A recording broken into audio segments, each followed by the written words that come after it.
gustaría empezar esta charla sobre el poder interior y cómo desarrollar o cómo superar nuestros límites, los límites que creemos tener o los límites que tal vez de forma natural tengamos, con una sencilla reflexión. Muchas veces hablamos solo de conocernos a nosotros mismos sin darnos cuenta de que también deberíamos de pensar no solo en quién soy, cómo soy, sino en quién me gustaría ser, cómo podría ser. Hablaremos de eso en el curso de la charla, porque no somos solo lo que creemos tener ya activo, ¿no? Lo que se nos manifiesta, o como diría Ortega y Gasset, el hombre es uno mismo y sus circunstancias. Creo que somos algo más, vamos mucho más allá. Somos lo que vemos y somos también lo que podremos llegar a ser, porque está latente, porque está en potencia en nosotros desde el primer momento. Otra cosa es que lo descubramos y que realmente nos atrevamos a la aventura, nos lancemos a la aventura de querer desarrollar justamente ese potencial que nos llevaría a ser aquello que de alguna manera ya está en nosotros y está esperando ser desarrollado. Pero comencemos por las definiciones, que siempre vienen bien. La verdad es que es un ejercicio interesante, irse a ver el sentido de las palabras y si cabe, pues buscar el origen, ¿no? Etimológicamente, la palabra poder viene del latín potere y significa tener facultad para hacer una cosa, para hacer algo. Es decir, nos está hablando de la capacidad para poder realizar y por lo tanto plasmar, pasar de la potencia al acto en algún sentido, en cualquiera de las dimensiones de la vida. Y es sinónimo, curiosamente, de posible, tiene la misma raíz, y de potencia. Pero me gusta la relación entre poder y posibilidad, porque el poder es lo que despliega lo posible, lo que lo hace posible, lo que hace que la posibilidad se exprese. Hay muchas cosas que se podrían plasmar, hay muchas cosas que soñamos,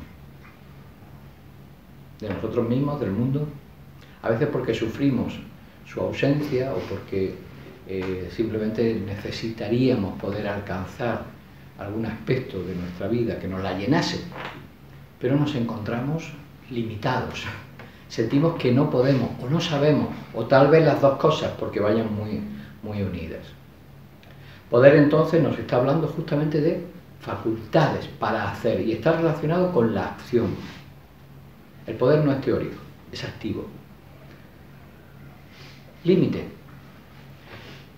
Cuando hablamos de los límites, tenemos que hacer referencia también al latín, que viene además de ese término, límite, o limes, límites, y que significa, curiosamente, sendero entre dos campos. De ahí viene la palabra también, de esa misma raíz, de linde. Frontera sería un sinónimo. El límite no está hablándonos de algo cerrado, sino un punto que conecta dos mundos, que de alguna manera conecta lo que hay con la posibilidad que está más allá de ese punto. Por eso me gusta la idea también de linde, ¿no? De punto de conexión entre dos posibilidades o entre dos mundos. Bueno, por lo tanto, ¿qué vamos a hacer? Pues vamos a hablar justamente de las potencialidades, de las potencias latentes en el ser humano, pero abordándolas más allá de lo que creemos que son nuestros límites, más allá de a donde creemos que podemos llegar. Porque justamente se trata de que la filosofía nos pueda aportar alguna herramienta, alguna capacidad de poder vislumbrar en nosotros la fortaleza para alcanzar aquello que realmente nuestro mundo interno, nuestro interior nos pide, o las circunstancias nos exigen, pero que nos sintamos con la fortaleza suficiente como para poder canalizar y enfrentar todos nuestros sueños y todas nuestras adversidades. Ese poder está en nosotros. Será la conclusión, pero vamos a transcurrir a través de la charla para poder comprender por qué y cómo activarlo.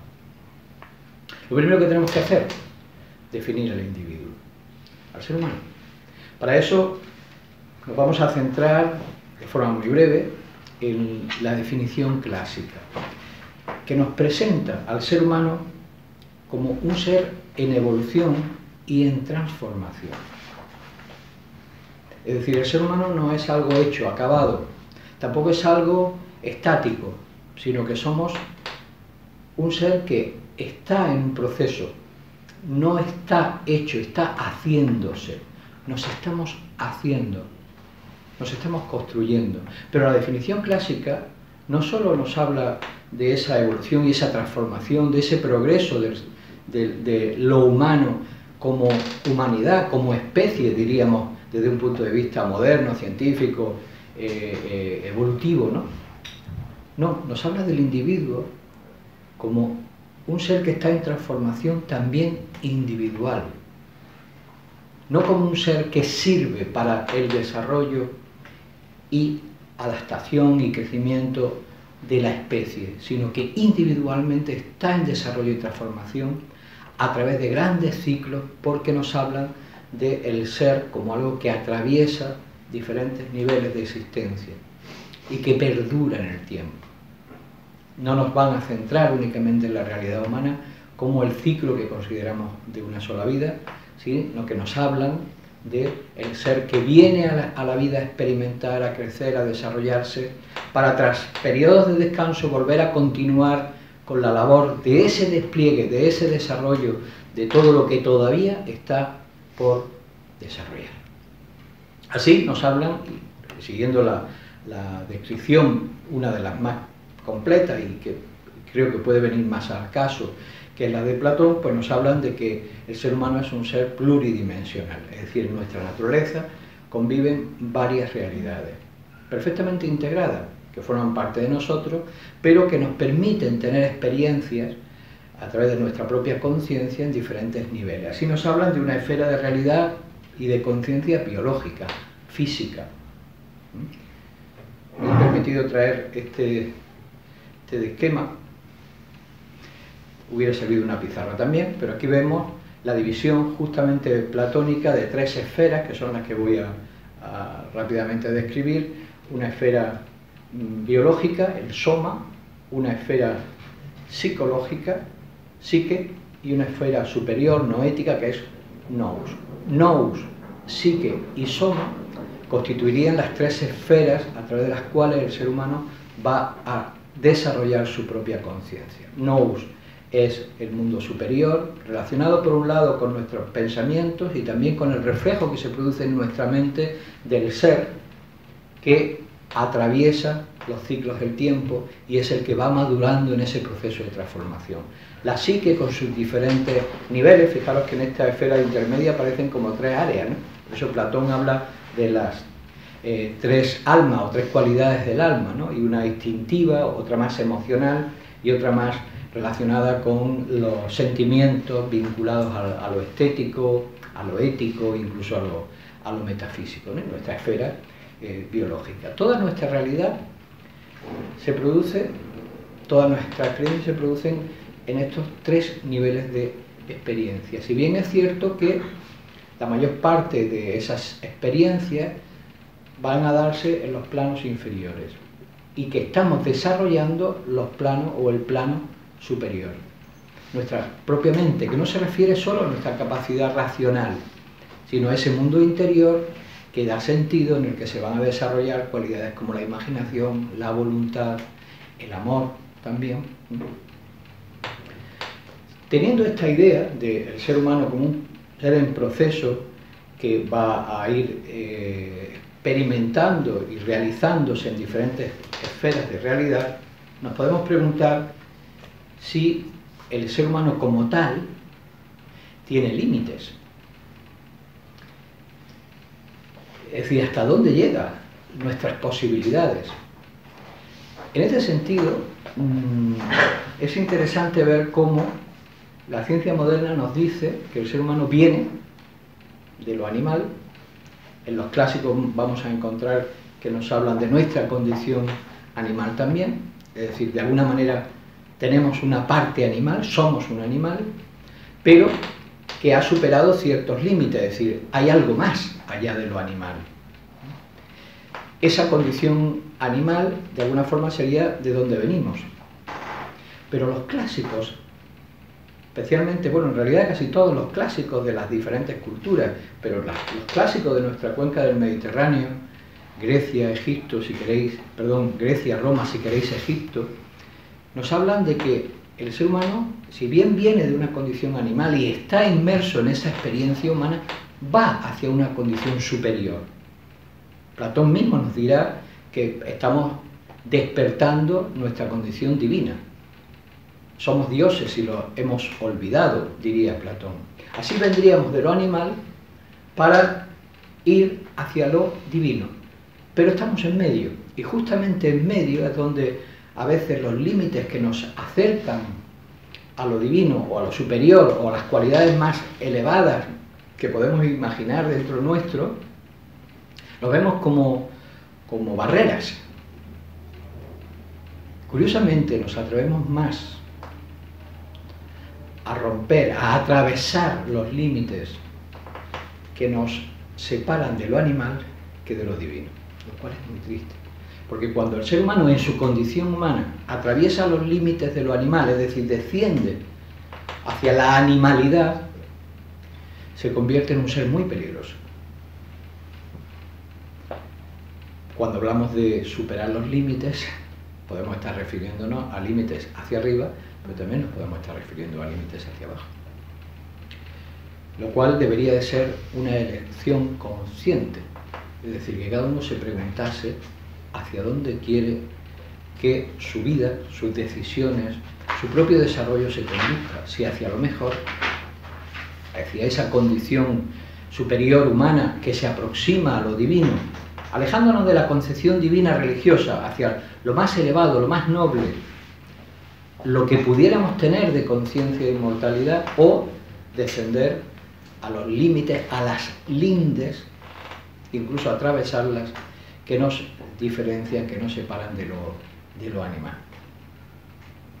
Lo cierto es que la naturaleza humana guarda una gran cantidad de facultades, cualidades, poderes, potencias latentes.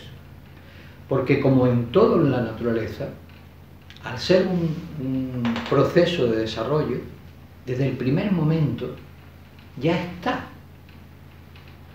todo lo que algún día llegaremos a ser, como en la semilla. En la semilla está el árbol. Muy pocos que no conociesen las leyes de la naturaleza llegarían a reconocer en una semilla un árbol. Es más, pensando en su desarrollo, imaginaros una nuez, cabría imaginarse que esa nuez, al crecer, ¿en qué se convertiría? En una nuez muy grande, y cada vez más grande, y cada vez más grande, y cada vez más grande. Pero no es así, ¿verdad? Porque el desarrollo no solo es crecimiento, es estructura. Desarrollar algo no es solo aumentar la cantidad, es desplegar el potencial. Y esto es importante. Bien, volvemos entonces a la pregunta de quién soy y quién me atrevería a ser, quién podría ser. Esa es una de las búsquedas importantes que el ser humano tiene que tener. Esa búsqueda del conócete a ti mismo no es solo para descubrir nuestros defectos y nuestras virtudes, para además, reconociendo dónde están nuestros límites, también dónde pueden estar nuestras heridas sufridas en la batalla de la vida, simplemente lamentarnos y sentarnos a no luchar, a no enfrentarnos a nada más, a querernos mucho, entre comillas, lo de querernos mucho. Claro que hay que quererse uno a sí mismo. Si uno no se estima, pero precisamente por esa estima interna, por ese amor propio, de lo que somos, deberíamos de indagar realmente si yo solo soy lo que ahora realmente se manifiesta en mí, es decir, mis debilidades y mis fortalezas, o soy la suma de dónde vengo, dónde estoy y a dónde voy. Reuniendo esos tres elementos, tal vez podamos trazar un camino que dé satisfacción mucho más que la simple comodidad o la resignación de lo que creo que hay y se acabó, y empezar a sentir una especie de felicidad diferente, satisfacción vital diferente, que es la realización personal. La realización como personas y la realización completa, no solo la realización de nuestras necesidades e impulsos animales, sino lo que nos hace humanos y de alguna manera nos impulsa a una condición todavía más superior. Lo cierto es que en el momento que se establece la capacidad de imaginarnos algo mejor, de soñar, ese idealismo natural en quien está despierto, que es capaz de soñarse a sí mismo, de soñar un mundo mejor, cosa que nos diferencia de los animales. Los animales no pueden proyectarse en el tiempo, no pueden imaginar cosas, solo repiten. Pues en el momento que somos capaces de imaginarnos algo mejor, ¿qué surge? Surge una batalla interior. Quien es capaz de soñar, quien es capaz de idealizar, de proyectarse en el tiempo, entra en un combate interior. ¿Un combate contra qué? Un combate contra sus sombras, contra sus debilidades, contra sus enemigos internos. ¿Por qué dirán filósofos de tantas culturas? Porque es algo que se repite en el budismo, en Confucio, en los clásicos griegos. ¿Por qué dirán todos que el ser humano más victorioso, más superior que podemos imaginar, no es aquel que es capaz de vencer en 1000 batallas y en 1000 circunstancias, sino el que es capaz de vencerse a sí mismo? Aquel que ha logrado asumir interiormente el reto de enfrentarse a sus límites, a sus debilidades para trascenderlos, para superarlos. Es curioso porque en el momento que somos capaces de soñar, pero también somos seres que están, que saben estar, que necesitan además una realización, plasmar, vivir en el mundo, se establece una tensión. Algo que de nosotros tira hacia arriba, un mundo soñado, y algo que por otro lado nos mantiene en una realidad, en una tierra, en un mundo que todavía no es tan maravilloso como nos gustaría que fuese. Esa tensión es la que refleja esa batalla interior. La batalla interior probablemente no se resuelva en muchísimo tiempo. Incluso si aceptáramos la idea de la ciclicidad del alma a través de los ciclos y de las vidas y del tiempo, tal vez se resolvería en muchísimos ciclos. Pero esa tensión interior, llevada en la justa medida, es la que permite realmente lograr las pequeñas victorias, que son las que llevan a las grandes victorias. Pero esos límites que antes mencionamos, que muchas veces se reflejan como cosas pequeñas, simples, que son nuestros pequeños enemigos, nuestra comodidad, nuestros pequeños vicios o debilidades, nuestra ignorancia, nuestros miedos, son todos así. Es decir, realmente los límites son todos a pequeña escala, fruto de nuestras pequeñas circunstancias. Podemos hablar de más límites. Lo diré de otra manera, lo formularé de otra manera.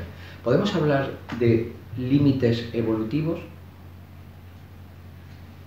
y de límites de alguna manera creados en nuestra propia mente. Antes hemos hablado justamente de que el ser humano es un ser en proceso de transformación, en un proceso de desarrollo, evolutivamente hablando. Y cuando digo evolutivamente hablando, no estoy hablando de la humanidad solo, estoy hablando de cada uno de nosotros. La vida es un proceso de aprendizaje. Hay límites que están establecidos por nuestra condición humana, que tal vez tarden en superarse, en trascenderse, tanto como lo que ha podido tardar la condición animal en dar el salto a la condición humana. Esos límites, ¿dónde están? No es fácil saberlo. No es fácil saberlo. Porque la historia nos muestra seres humanos con unas cualidades excepcionales. Y no me refiero solo, como ahora después hablaremos, a poderes o facultades o capacidades de tipo parapsicológico, que son las que más llaman la atención, ¿no? O una fortaleza física. Fijaros que podemos hablar de poderes biológicos, físicos, psíquicos, mentales o espirituales. Veremos dónde está la raíz más potente de todos los poderes interiores. Pero habiendo visto que hay seres humanos de unas cualidades tan excepcionales, tenemos que reconocer que ese potencial, esas cualidades también están en nosotros. Esos no son límites naturales, son límites todavía como parte del camino por recorrer, pero están al alcance del ser humano, porque forman parte de la condición humana. Y luego están los límites que creamos a través de nuestra propia mente. Nosotros mismos nos limitamos. ¿Qué nos limita? Como decía, nuestros propios miedos, nuestra comodidad. Tiende a decirnos yo no puedo, porque es mucho más cómodo pensar que uno no puede que saber que tienes en ti la posibilidad de cambiar las cosas. ¿Qué distinguirá una actitud de la otra? Pues lo que distingue muchas posiciones y enfoques en la vida. Quien acaba siendo arrastrado por las circunstancias o quien se enfrenta a su propia realidad para transformarla. Es decir, quien ha logrado ponerse de pie, erguirse sobre su propia realidad, sus propias limitaciones, sus propias debilidades, o lo que crees que son sus propias debilidades. Porque la mayor parte de los límites están en nuestra propia mente. Pero eso es algo que cada uno tiene que indagar, tiene que profundizar, tiene que preguntarse, ¿cómo sé yo dónde están mis límites? ¿Se imaginan que tuviéramos una finca enorme en el centro de la cual pudiéramos tener una casita y vivimos en ella cómodamente? ¿Cómo sabemos qué es lo que poseemos? Porque tenemos un mapa y entonces decimos, mira, aquí estamos, pero fíjate, por aquí va la linde, aquí hay un río, esta parte de las montañas es la... ¿Realmente poseemos ese territorio? Está todo en nuestra imaginación. La única forma de conocer los límites es ir a la frontera, llegar a esos límites, reconocerlos. Y generalmente lo que tendemos a hacer es aquello que nos resulta fácil, cómodo, y huimos de lo que nos resulta difícil, que es justamente el que nos está mostrando dónde están nuestros límites. Solo quien se dirige hacia lo difícil con un sentido, con una finalidad, no se trata de hacer cosas difíciles por infligirnos a nosotros mismos sufrimiento o dificultad o esfuerzo, no, teniendo una meta que por lo menos se mueva en la esfera de los ideales nobles, de aquello que consideramos que es bueno, justo, bello, verdadero, no simplemente por... Sí, pero si no vamos a esos límites, si no buscamos hasta el último esfuerzo dónde están nuestras limitaciones, no las vamos a conocer. Y la sorpresa es que cuando vamos a llegar, descubrimos que podíamos ir más allá, que la linde, que nuestros límites no están donde creíamos que estaban, que están mucho más allá. El problema es que rara vez salíamos de la comodidad de la cabaña en el centro del territorio. Y todavía si estuviera en el centro, igual tenemos la posibilidad de tener una visión global. Por lo general no está ni en el centro, está en una esquina y además pegada, muy pegadita a una de las lindes, pensando que como aquí tengo una limitación, todas las demás limitaciones también están muy cerquita de mí. ¿Se imaginan el territorio y la casita en un lado? ¿Cómo sabe qué distancia hay hasta el punto más extremo? Bueno, es una metáfora, es una forma de entender visualmente algo que nos puede llevar a reflexionar en nosotros. Lo cierto es que todo aquel que alguna vez diga no puedo, ha creado un límite. Deberíamos de de decir ahora o por ahora no puedo, pero voy a poder. No sé cuándo, pero voy a poder. Si sentenciamos el no puedo o no sé, raramente podremos ni sabremos. Los límites, como decía, se conciencian justamente yendo hacia ellos, se conciencian a través de las adversidades. Porque hay una forma que es buscar nosotros esos límites. Pero como en raras ocasiones lo hacemos, la vida se encarga. Porque la vida nos conduce a que se produzca ese desarrollo y esa evolución. Es inexorable. Entonces, si no lo haces conscientemente por mutuo propio, pues bien, la vida te lo trae y te trae adversidad. La adversidad no es que vengan los que no se lo hayan propuesto, vienen a todo el mundo, pero se convierten en verdaderos traumas para quien no quiere aceptar, no ha sabido encontrar la satisfacción vital que supone afrontar los retos. Y son esas adversidades justamente las que nos llevan en el juego de la vida a descubrir dónde están nuestros límites. Si lo asumimos correctamente, se convierten esas adversidades en pruebas. No son un marco que nos encarcela, son más bien un juego de superación. Pero claro, si estamos muy apegados a las cosas que las adversidades tienden a llevarse, difícilmente vamos a entender que es un juego. Lo triste es que de todas maneras la vida se lleva las cosas y no lo queremos aceptar. En el momento en que entiendes que las cosas tienen la finalidad de aportarte una experiencia, que son de uso, pero no de posesión, entonces la vida se convierte en algo mucho más llevadero, se convierte, como decía, en una experiencia real de transformación y superación. Por lo tanto, se trata entonces de descubrir dentro de nosotros las facultades, las potencialidades que están y tomar posesión de ellas. Es nuestra realidad. Tomar posesión significa reconocer que están, que yo puedo, aunque ahora mismo no sepa cómo. Cuando se empieza a tomar posesión de uno mismo, se empieza a tomar posesión por eso, justamente porque se reconoce lo que uno tiene. A partir de ahí descubres que eres rico, que eres inmensamente fuerte, solo que todavía no lo puedes manifestar. ¿Qué diferencia? A sentirse derrotado por la vida o simplemente un juguete del destino. Y el mayor de los límites, por hacer un pequeño guiño a cosas bastante más profundas, el mayor de los límites que creemos que es la muerte, y que en las tradiciones orientales se situará en Antakarana, en esa linde entre la condición mortal y el ser, la naturaleza inmortal de cada uno, ¿no? ¿Cómo se vence el límite de la muerte? Muchas tradiciones antiguas justamente nos hablan de eso, de la búsqueda de la inmortalidad.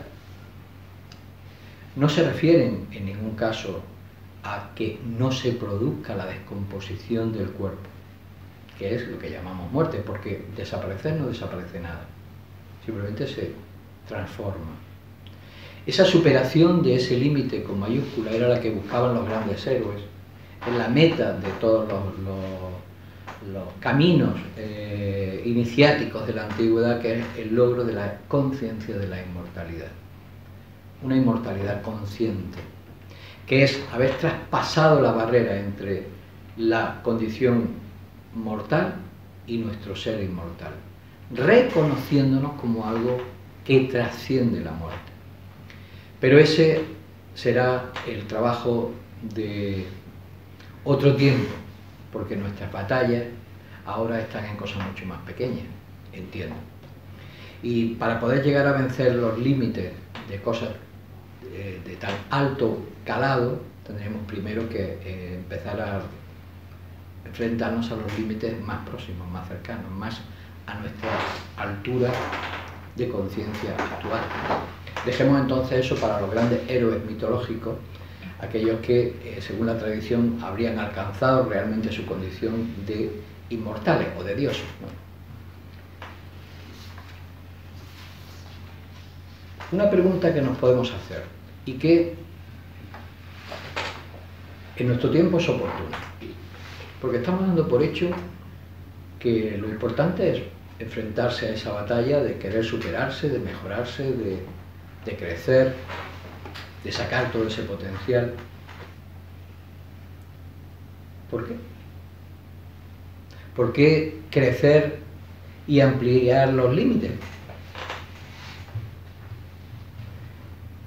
¿Por qué vamos a tener que aspirar a alcanzar aquello que no está a nuestro alcance, que está lejos? ¿No deberíamos de conformarnos con lo que tenemos? Es más, no hay muchos grandes filósofos y muchas corrientes morales que nos van a decir, si quieres ser feliz, no aspires a lo que está fuera de tu alcance. Más bien, sé feliz con lo que tienes. Y tal vez, en cierto sentido, no le falte razón.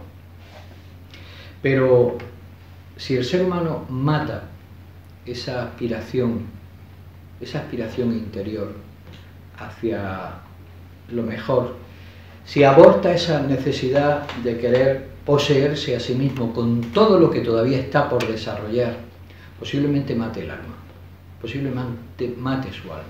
Porque es esa búsqueda de comodidad a cualquier precio, propia de nuestra sociedad de consumo, la que más daño ha hecho al alma. Y cuando digo el alma me refiero a la capacidad de mantener viva la conciencia interna que le permite al ser humano ser dueño de sí mismo y no estar siempre vapuleado, manejado, impulsado por las corrientes de opinión. El alma es en la conciencia de todas nuestras potencialidades mentales y emocionales presente para dirigir el propio camino. ¿Hay que aprender a aceptar lo que nos viene y lo que tenemos? Sí. Pero también hay que saber reconocer qué es lo que realmente depende de nosotros. Y por eso hemos llamado a esto el poder interior. Porque quien busca el poder exterior probablemente se esté estrellando contra un límite natural. En este caso no creado por sí mismo, sino natural. Y es que el poder nunca es exterior. El poder siempre nace de dentro hacia afuera. Ahora lo veremos. La vida, entonces, con significado, es la que nos hace asumir retos. Y quien quiere vivir sin asumir retos, sin enfrentar sus responsabilidades, lo único que está haciendo es refugiarse en un estado infantil, en ese también expresado en el cuento de Peter Pan, del niño que no quiere crecer, no porque no quiere perder su ingenuidad y aquellas cualidades que deberían no haberse perdido nunca, en cierto sentido, ¿no? Ese niño interior, no, sino porque no quiere asumir la responsabilidad de tener que enfrentarse a un mundo lleno de retos, de sombras, de debilidades que superar. Hay que aprender a asumir nuestras responsabilidades en la vida. Ese es el primer paso para desarrollar nuestro potencial. La huida de la responsabilidad nos convierte justamente en eternas semillas, en eternos niños que nunca quieren madurar. Y la maduración es precisamente la puesta en juego de esos poderes, de esas facultades latentes que tendrán un despliegue en esta vida y que tal vez necesiten muchísimas más oportunidades y ciclos para asentarse y llegar a lo que pudiéramos imaginar como más elevado en la meta humana, pero necesita asumirse a través de las responsabilidades que la vida nos exige. Y cuando digo la vida no me refiero a las personas que nos rodean, sino que la vida impone, como parte de el natural juego de estar vivo, de vivir en sociedad, de tener que relacionarnos, que convivir y que construir juntos un mundo en el que podamos vivir como humanos, no solo como animales. Soñar alto, es decir, tener aspiración, buscar ese guerrero interior para que pelee en nosotros, para que realmente quiera superar todas las adversidades y pruebas que la vida nos trae, es el estado que se trataba de reflejar, el modelo que se trataba de reflejar en los clásicos antiguos del héroe o la heroína, es decir, de aquel que se ha erguido para conquistarse a sí mismo, que es el único capaz de poder realizar verdaderas conquistas exteriores. Por lo menos conquistas que se afirmen, que se sostengan, porque lo contrario, quien asume poder en el mundo, sin haber desarrollado poder interior, lo único que genera, aunque a corto plazo pueda parecer que tiene poder, es caos. Y la historia nos lo muestra. Bien, y llegamos a las fuentes de poder. ¿Cuáles son esos poderes? Podemos mencionar algunos y cómo desarrollarlos. Después de todo lo dicho de forma muy somera, muy ligera, pero que creo que nos sitúa, trato de tener una visión global, obviamente podríamos desarrollar muchísimo más.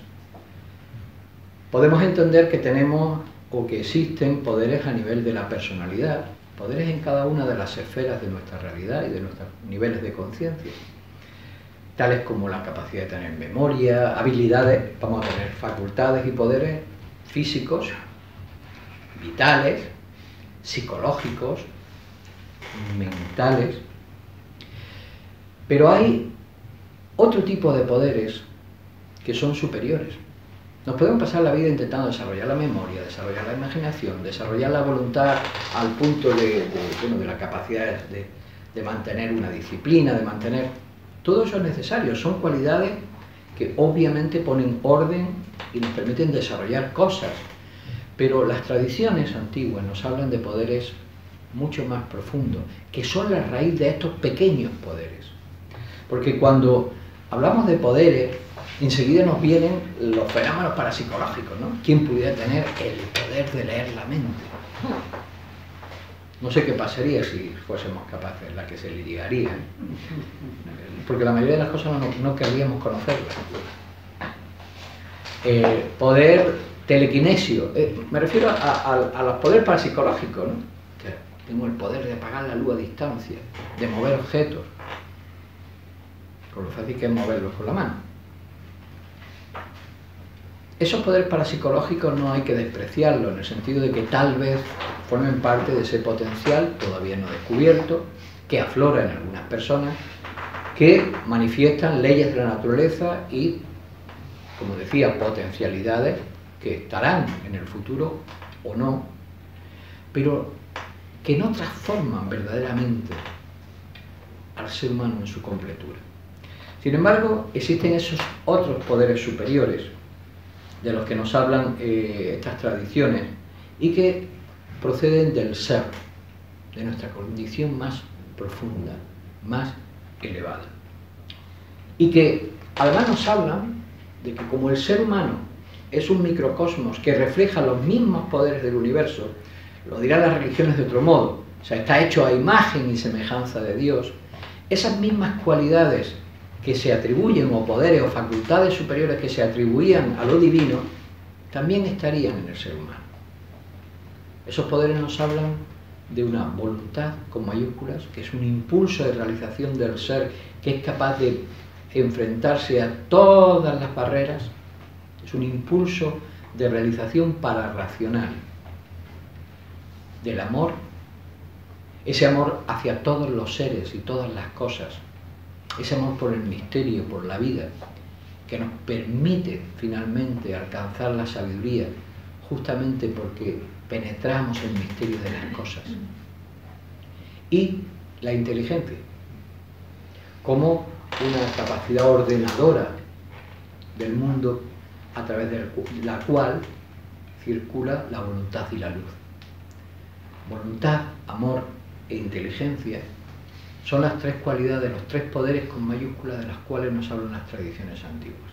Lo que pasa es que los identificamos inmediatamente a nivel de lo psicológico, porque también existe una voluntad psicológica como un impulso de querer hacer, existe un amor entendido más como un deseo, como un también querer algo, y una inteligencia entendida como un raciocinio, pero nos están hablando de algo mucho más superior. Nos están hablando del discernimiento, de la fuerza de unión, que es el amor, del vínculo con la naturaleza y con todos los seres, y ese impulso superior, fortísimo, que nos lleva a la realización, que es incapaz de detenerlo en nada. ¿Han visto alguna vez una carretera que en algún momento se forma una grieta, cómo el poder de la vida acaba abriéndose un hueco y emerge una pequeña plantita. Donde haya hueco, ese es el poder con mayúsculas, esa es la voluntad de la naturaleza. Imparable. Es imparable. Y aun cuando aparentemente desapareciera toda, volvería a recrearse. Por ese impulso de la voluntad. ¿Somos nosotros capaces de reconstruirnos tras una debacle? Emocional, física, económica. Pero ese poder está en nosotros. Está en nosotros. ¿Cómo desarrollar esos poderes? Todos, en su conjunto. Vamos a ver algunas ideas extraídas, y ya con esto voy enfilando el final, extraídas de antiguas tradiciones. Lo primero que me gustaría destacar es una frase que dice directamente: donde no hay esfuerzo, no hay mérito. A la que vamos a añadir: donde no hay mérito, no hay poder. El verdadero poder siempre es interior, porque nace de la superación. Por lo tanto, el poder nace del esfuerzo, nace de esa transformación interna. Todo lo que tenemos, potencialmente, se va a desarrollar en la medida en que empecemos a ponerlo en juego. No como un sacrificio entendido desde el punto de vista de un esfuerzo que uno no sabe cómo sufrir, sino como una maravillosa aventura de vivir. Como un deporte casi, como un reto. El camino del héroe, dicen las tradiciones, tiene una triple fórmula que conduce realmente al despertar de ese poder interno y que formaba parte de la visión de la magia en el sentido clásico, antiguo, no de prestidigitación ni tampoco de fórmula de hechicería, de la magia transformadora del ser humano, que es osar, querer y poder. Osar está relacionado justamente con esa voluntad que antes mencionaba. Es una voluntad que arremete frente a cualquier adversidad, que vence al miedo. Querer es ese amor del que antes hacía mención, ese amor que es capaz realmente de vencer la duda, el egoísmo, y que nos pone en contacto con todo lo que nos trasciende. El amor nos saca de nuestros límites. Vivimos muy envueltos en nuestro propio egoísmo y en nuestro propio egocentrismo, y solo el verdadero amor nos saca de nuestros propios límites, amplía nuestra perspectiva, abre nuestra realidad. El amor es la llave que puede abrir todas las puertas, y no me refiero al amor psicológico, emocional, afectivo. Me estoy refiriendo a esa fuerza con mayúsculas de unión, que no espera nada, sino simplemente se identifica y funde con el todo, o con todos, en diferentes escalas. Y el poder es una consecuencia de estos dos. El poder va a vencer al caos. Del osar y del querer va a surgir ese poder que es capaz de transformar el caos. Cuando no hay poder, hay caos. Y la única manera de deshacer el caos es despertar, desarrollar ese poder. Otra de las enseñanzas que podemos extraer de la antigüedad es que el poder nace de la coherencia y de la unidad interna, de la cohesión con las leyes de la naturaleza. Primero de la coherencia interior. Este es un esquema muy sencillo de nuestra realidad, ¿cierto? Acción, sentimientos o emociones y pensamiento. Pensamiento, sentimiento y acto. el esquema básico sobre el cual generalmente nos movemos a la hora de hablar de nuestra realidad. El poder nacería de la coherencia entre lo que pensamos, lo que sentimos y lo que hacemos. Pero es un poder real. Cuando además hay dominio, control, cuando la energía fluye adecuadamente y correctamente, surge una fuerza en el ser humano, justamente de esa unidad que hay dentro de nosotros, increíble. De hecho, cuando alguien muestra esa coherencia, a la vez que esa serenidad o autodominio, nos llama la atención. Nos llama la atención. ¿Por qué? Porque transmite, es como si de alguna manera estuviera resonando, transmitiendo una suerte de energía. Algo sucede que no se está anulando a sí mismo, sino todo lo contrario, está emanando. Hay una suerte de poder interior, no una suerte, es poder interior, que curiosamente está reflejado en los símbolos de poder. Por eso me he traído este pequeño cetro. Esto es un cetro, vamos, un cetro egipcio, que creo que es una creación imaginativa, porque no he visto ninguna representación antigua egipcia que tenga exactamente este modelo, pero bueno, es igual, nos sirve. ¿Qué es un cetro? Que es el símbolo de poder, ¿no? Es uno de los símbolos de poder. ¿Qué es un cetro? Un eje que une la tierra con el cielo. Sí hay uno en Egipto muy clarificador, uno de los cetros más repetidos y más profundos que podemos imaginar, que es el was. Es un bastón de poder que tiene en la punta de arriba la cabeza de un dios, Anubis, y abajo se abre la punta en dos, una horquilla, como dos patitas. El pie en la tierra, se apoya en la tierra, se eleva al cielo. El poder comunica esos dos elementos. Por eso es la idea de la unión, de la coherencia, aquello que es capaz de vincular todos los mundos, dándole verdadera unidad. Unidad interna, una de las fuentes de poder. Y la otra, unidad con la naturaleza. Una unidad con la naturaleza que nos lleve a poder vivir en consonancia con sus leyes, con las leyes que reflejan su orden, sus ritmos, su ciclicidad, su organización, su estructura y diferenciación, la unidad de la vida que se expresa en todas las cosas, la profundidad y esencia que está detrás de todo lo pequeño, como dirían aquellos indios de Norteamérica, ¿no? Ese Manitou, ese espíritu presente en todas las cosas, la luz que se manifiesta en todas las cosas.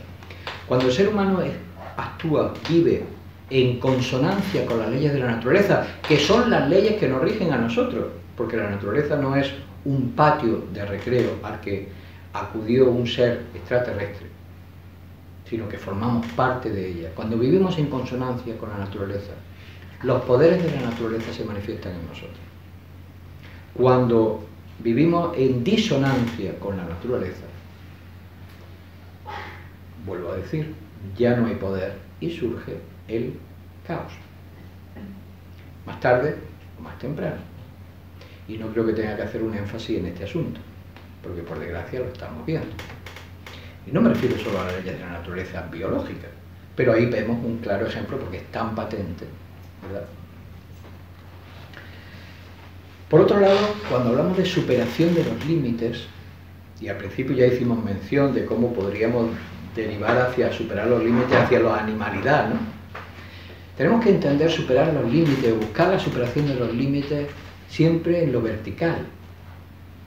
Por ejemplo, en lo emocional, no se trata de superar los límites de emociones y buscar cada vez más emociones, más sensaciones. Eso nos puede hacer caer en una espiral enloquecedora, hedonista, brutal. No se trata de ampliar los límites al ancho, en lo horizontal, sino los límites verticales. El ejemplo que estoy poniendo, no se trata de acumular cada vez más emociones distintas que no hemos experimentado. Y cuidado, porque esa es justamente en una sociedad hedonista como la nuestra, que solo busca la comodidad y el placer, estoy generalizando, pero por desgracia ese es el modelo, al menos en el que tratan de encajar a todo el mundo, cada vez se produce más esa búsqueda de sensaciones nuevas, de experiencias nuevas, no por lo enriquecedor que transforma en nosotros, sino simplemente por aburrimiento. Hay que buscar los límites, hay que buscar la aventura, pero no como vía de superación de nuestras cualidades, sino para salir de la desidia. Y entonces se busca ampliar los límites en lo horizontal. ¿Qué sería ampliar los límites, ya que estamos hablando de las emociones, en lo vertical? Buscar cada vez más emociones elevadas.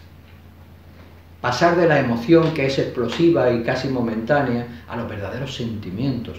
Buscar poder experimentar, arraigar en nosotros y sustentar en nosotros emociones que se dirijan hacia sentimientos estéticos. Despertar una sensibilidad estética. Emociones éticas, sentimientos más bien éticos o místicos, si cabe. Esa búsqueda vertical en lo mental, lo mismo. No se trata de aumentar, superar los límites, me sé, no sé, 2 tomos de una enciclopedia y ahora me voy a saber 25. No es acumular datos, ni siquiera, que no es malo tener una buena memoria. Se trata de tratar de desarrollar una capacidad de discernir, de saber reconocer lo esencial y si cabe de poder llegar a captar de alguna manera lo que se esconde, la raíz, la causa que está detrás de los fenómenos. Esa es la idea de buscar el superar los límites siguiendo la línea vertical. ¿Cómo se superan entonces? ¿Cómo se amplían esos límites que estamos diciendo deben de ser, deberíamos de buscar abrirlo hacia líneas superiores, elevadas, en ese camino, en ese sendero, al menos que vaya hacia arriba, si bien no sea completamente vertical, por lo menos que sea hacia arriba y hacia adelante, a través de las pequeñas decisiones diarias. Porque nosotros nos forjamos, nos construimos, nos realizamos a través de las pequeñas decisiones diarias. Cuando de forma consciente tenemos que elegir un camino u otro en la vida, una música u otra, una persona u otra, el hacer o no hacer algo. Tenemos que hacerlo de forma consciente, sabiendo dónde queremos ir y reconociendo en la dificultad un vínculo estrecho con lo válido, porque lo hay. En lo difícil hay un vínculo con lo bueno, con lo válido. Lo fácil, por lo general, suelen ser caminos que conducen hacia abajo. Lo difícil suelen ser caminos que conducen hacia arriba. Pero siempre es una elección. Es una elección que hay que hacer, una elección personal. En conclusión, y termino, hemos hablado, como nos recordaba Platón, de cómo conviven en nuestra naturaleza una naturaleza animal, una naturaleza humana y una naturaleza divina. Reconocer en nosotros esa naturaleza superior que se refleja, que se ve ya expresada en la condición humana, pero que apunta hacia metas mucho más elevadas de lo que hasta ahora hemos logrado poner de manifiesto como seres humanos, en lo colectivo y en lo individual. Es un reto bellísimo para la vida. No se trata simplemente de haber elegido el camino de esa batalla interna, de esa superación, porque uno es duro, porque uno tiene espíritu deportivo, porque uno de alguna forma es estoico. No, se trata, si me apuráis, porque uno es inteligente y porque uno quiere ser feliz. Y la felicidad que se logra, esa felicidad que no es una sensación, que es un estado de conciencia interno, la felicidad que se logra con el desarrollo de, aunque sea cada día un poquito, aunque a veces demos muchos pasos atrás, marchas y contramarchas, pero la felicidad que se logra con saberse que uno está tomando posesión de sí mismo y realizando lo que de alguna manera la vida ha puesto bajo nuestra propia responsabilidad, que somos nosotros mismos, es una de las cosas que más llena la vida y que más satisfacción, felicidad, llamámosle como queramos, puede vivir el ser humano. Y nada más. Muchas gracias.